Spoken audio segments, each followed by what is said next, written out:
I think they wrote closer to fine regarding his hair.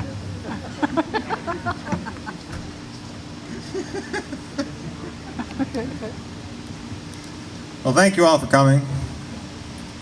Again, it's birthday 46. 46. Sorry to make you feel old, Mother. Happy birthday.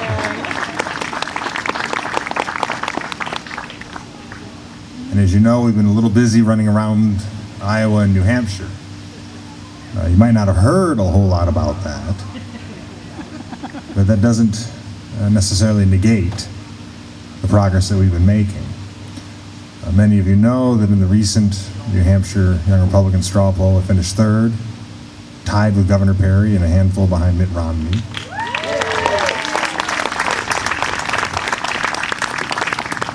The Iowa Polk County GOP Fest, very warmly received, standing ovation. I got the same from the corn growers, because, yes, I know, well, I like to eat. And the point that I made to the farm growers is the same point that I'm making in New Hampshire and around the country, is whether it be farming or manufacturing, the United States must be a productive country. We have to make things, we have to grow things, we have to produce wealth. We cannot merely consume wealth, or we will never get out of the economic stagnation in which we find ourselves. States like Iowa, states like New Hampshire, South Carolina, Michigan, indeed every state knows this. Unfortunately, for a period of time, we've seen the elites forget that real people like to work. They like to see the products that they bring to the market sold. And they like to see the pursuit of prosperity for their fellow citizens continue and increase, as for every generation prior to us it has.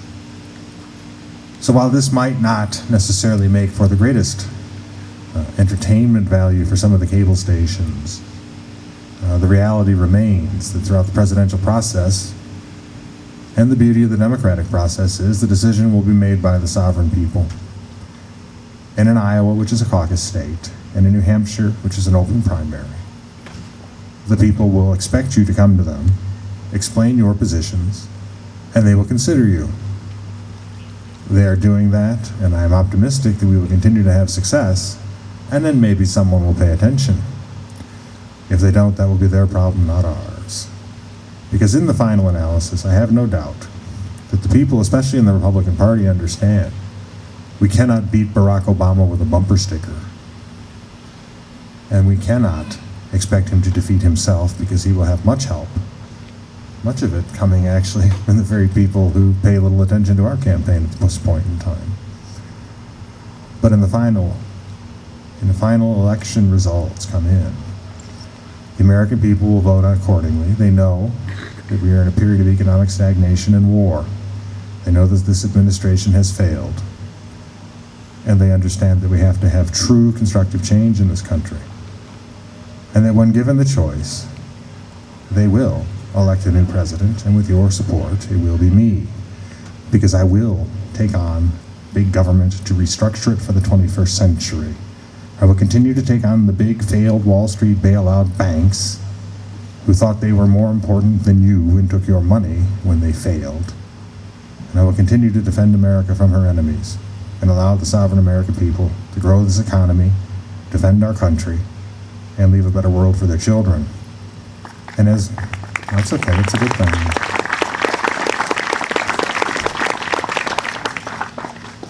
And throughout this campaign, I intend to make the point very clear. Despite the class warfare that the president engages in, despite his recent blunderbuss tour, make no mistake, the most powerful special interest is big government, and President Obama is its lobbyist.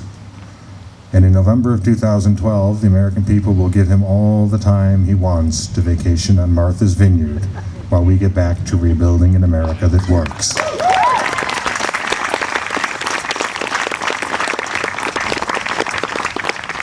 Thank you for your support. Eat the cake, because Amelia and Tim and me will eat it if you don't, and that will drive their mother crazy. Thank you. There's Dink.